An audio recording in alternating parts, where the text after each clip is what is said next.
दिमाग खोल देगा सीएम फेस के लिए ये सर्वे।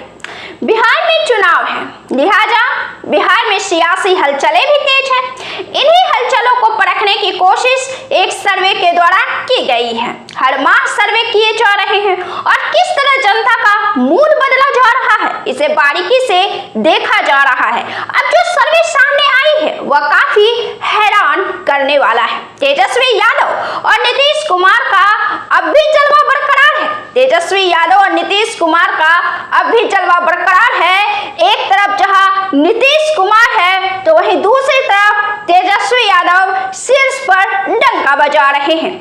अक्सर ही ऐसी खबरें आ जाती हैं कि अब नीतीश कुमार का मानसिक स्वास्थ्य सही नहीं है, ऐसे में अब उन्हें राजनीति से संन्यास ले लेना चाहिए। खुद तेजस्वी यादव ये बात बार बार बोलते हैं, लेकिन जो आंकड़े सामने आते हैं वह सबको हैरान कर देने वाला है। इस सर्वे में भारतीय जनता पार्टी सबसे निचले पायदान पर जाकर गिरी हुई है। यह काफी हैरानी भरा है।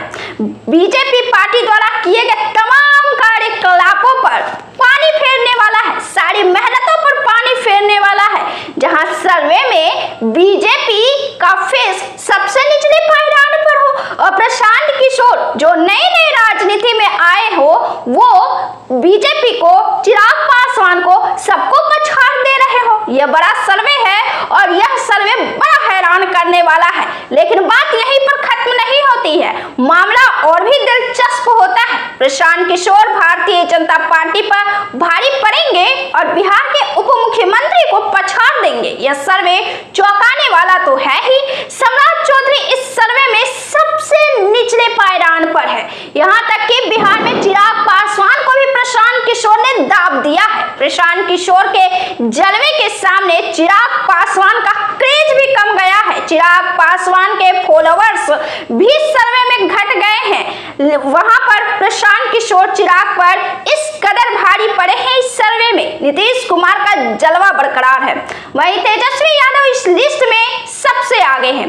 आपको यह भी बता दें कि मई में यह सर्वे किया गया है। इसके पहले अप्रैल माह में भी सर्वे हुए थे, इसके पहले फरवरी माह में भी सर्वे आए थे। हर सर्वे में अंतर है। प्रशांत किशोर का जो सर्वे आया है दोनों माह में, उसमें अंतर है। प्रशांत किशोर के अलावा चिराग पासवान, बीजेपी के फेस सम्राट चौधरी, चिराग पासवान, सम्राट चौधरी, प्रशांत किशोर, तेजस्वी यादव, सबके जो सर्वे दोनों महीना में आए हैं उसमें अंतर है, उतार चढ़ाव है ग्राफ में। लेकिन एक नीतीश कुमार है जिनका हर महीने सर्वे जो आया है वो एकदम फिक्स आया है, वो जरा भी अप डाउन नहीं है, जरा भी ऊपर नीचे नहीं है। नीतीश कुमार के सर्वे का ग्राफ बिल्कुल फिक्स है।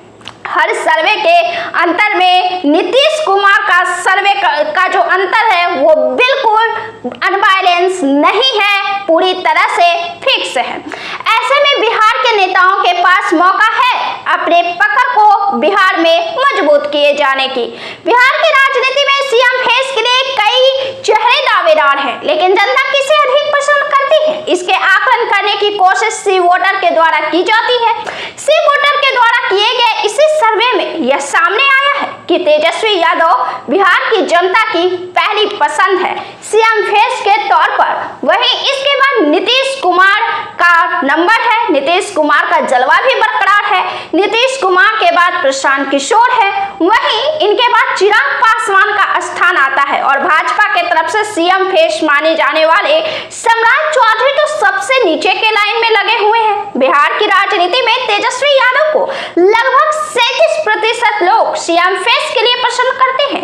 36.9% लोग तेजस्वी को सीएम फेस के लिए चाहते हैं। वहीं इनके बाद नीतीश कुमार को 18.4% लोग पसंद करते हैं। नीतीश कुमार को अब भी 18% लोग चाहते हैं और इनके बाद नंबर आता है प्रशांत किशोर का, जिनको 16.4% लोग सीएम फेस के लिए पसंद करते हैं। इसके बाद चिराग पासवान को 10.6% लोग बिहार के सीएम फेस के लिए देखना पसंद करते हैं। और इसके बाद सबसे अंतिम में बीजेपी के प्यारे चेहरे माने जाने वाले सम्राट चौधरी का स्थान है, जिनका 6.6% पसंद आया हुआ है। अब इन आंकड़ों से ही आप समझ सकते हैं कि बिहार में बीजेपी की क्या स्थिति है। हाँ, एक गौर करने वाली बात अवश्य है कि जब तक प्रशांत किशोर ने नीतीश कुमार पर अटैक किया है, बिहार की राजनीति में उन्होंने लालू यादव और नीतीश कुमार को सबसे पहले खूब निशाना बनाया था, अब भी बनाते रहते हैं। लालू यादव तो राजनीति से निकल चुके हैं, लेकिन नीतीश कुमार बिहार की राजनीति में सक्रिय हैं।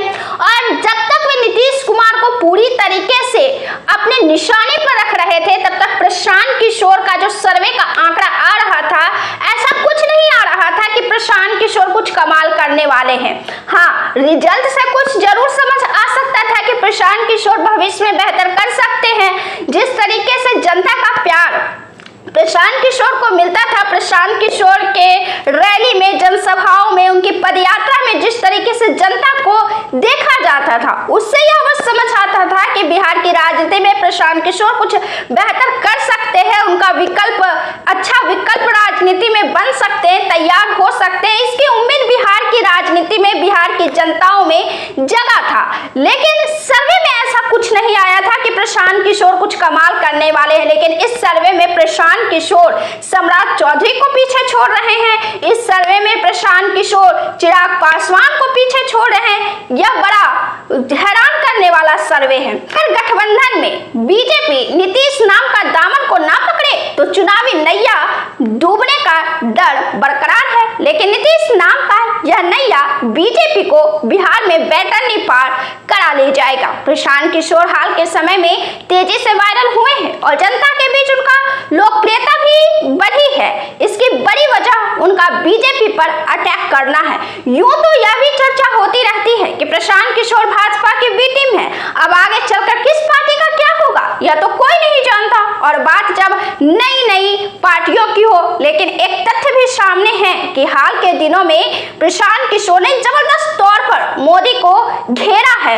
उनके इस नाकेबंदी का ही शायद असर रहा है कि बिहार में जहां रोड शो होने वाले थे, लंबी गाड़ियां लगने वाली थी, लेकिन जब पटना में मोदी का रोड शो हुआ तो उनका जबरदस्त तौर पर वह देखना पड़ा जिसकी मोदी ने कभी कल्पना तक नहीं की होगी, सपने में भी कल्पना तक नहीं की होगी। प्रधानमंत्री मोदी कि ऑपरेशन सिंदूर चलाएंगे बिहार की धरती से। ऑपरेशन सिंदूर ऐलान तो खैर उन्होंने बाद में किया, लेकिन बिहार की धरती से उन्होंने यह ऐलान कर दिया था कि आतंकवादियों की कब्र खोदेंगे, और बाद में उन्होंने ऑपरेशन सिंदूर चलाने का आदेश दिया। ऑपरेशन सिंदूर आया और इसके बाद जब मोदी बिहार आए तो वे सोच रहे होंगे कि उनकी भव्य स्वागत होगी बिहार में, लेकिन उनके जो रोड से थे यही सोचकर रोड शो का प्लान भी रखा गया होगा।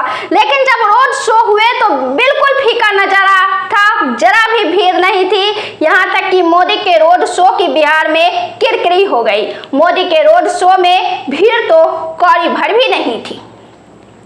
बहुत बहुत धन्यवाद।